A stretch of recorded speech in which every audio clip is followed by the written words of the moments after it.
I have been on a quest lately. I've had so many people comment when I do a review of an expensive guitar, something in that $2,000 to $3,000 to $4,000 range. They say, when are you going to do a review of a guitar that I can afford? Well, I take that to mean definitely under $1,000 and probably even under $500. So what can you buy for under $500? Well, you can purchase the fake Gibsons and the fake Martins out of China. I did a review on the fake Gibson recently.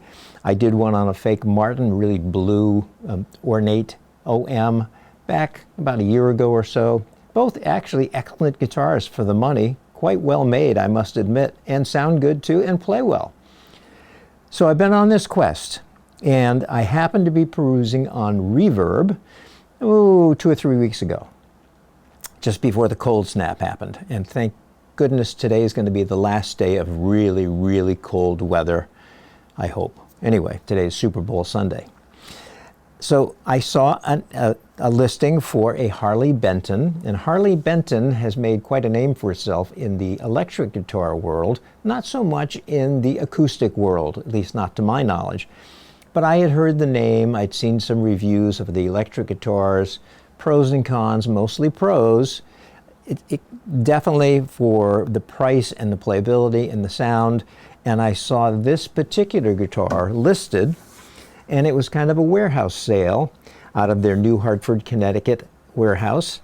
It is an all solid wood Harley Benton OM with a nice Sapelli armrest right here, a grade A Canadian Sitka spruce top with grade A Sinocaling rosewood, which is actually in East Indian rosewood, but grown in Indonesia.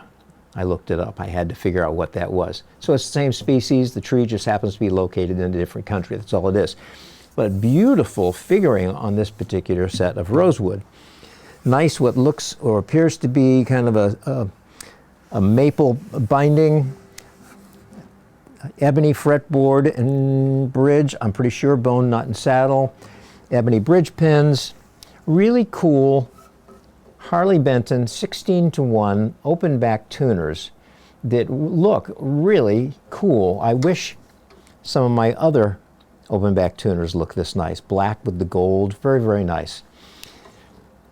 Very, very nice. NATO neck. It is a 1 11/16 inch nut width and a 25.5 inch scale length. So how does this thing play and how does it sound? You heard a little sound sample in the beginning of this video. I'm going to let you hear some more.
From a playability standpoint, I'm really quite amazed. Now, these are the factory strings. They're a coated phosphor bronze, light gauge.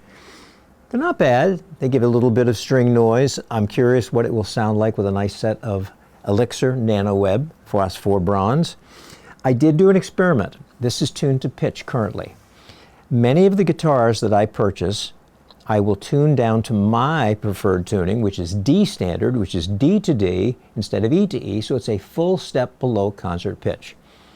Many guitars can't intonate well in that lower tuning without doing some work on the saddle and maybe even the nut. This particular one, it surprised me. Now I've tuned it back up to pitch, but for the last week or so I've had it tuned at D standard, and it really sounded quite nice. Now, from a sound standpoint, and again, this is right through my lavalier mic, it's a fairly loud guitar.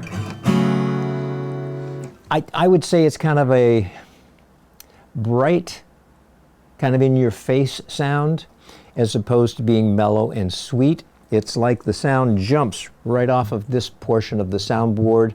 I don't necessarily hear it coming out of the sound hole as much as some of the higher-end guitars. I don't really feel like it's resonating against my body, even though it's solid wood. I think probably because it is a budget price guitar, and many of the manufacturers make sure that they keep their tops a little bit thicker and their backs and sides a little bit thicker so they don't have service problems later on. It does have scalloped bracing, X-bracing. All in all, though, it actually is a nice guitar, plays well.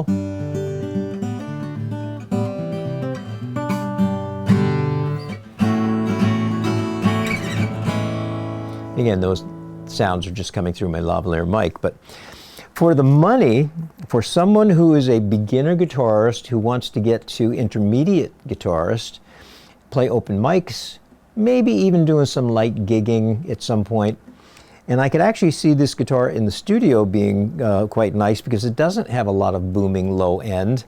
It's very articulate. For some fingerstyle stuff, this might be just the ticket for somebody doing some recording. I may even try it in the recording studio later this year, but all in all, for the money, and this was under, like I said, $500. I'm not sure, and I haven't noticed, or I did check their website, I didn't see any solid rosewood back and sides guitar in their couple, in their current lineup, so maybe this was a warehouse sale because they've discontinued this particular model. Maybe it didn't sell as well, who knows, but I paid a little under $400 for it. I'm sure it would probably be with the Indian rosewood back and sides, or the sonocling, whatever it's called, it would probably be a little bit more expensive. But anyways, I am very pleasantly surprised with this Harley Benton all solid wood OM with an arm bevel guitar. So if you're looking for a guitar and you don't want to spend a lot of money, this might be just the ticket for you to purchase.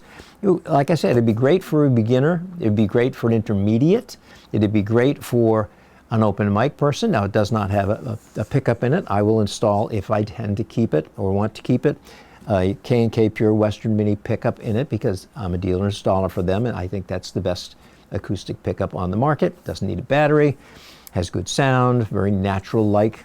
So anyways, great guitar. What do you think? Would you purchase a Harley Benton acoustic guitar for under $500?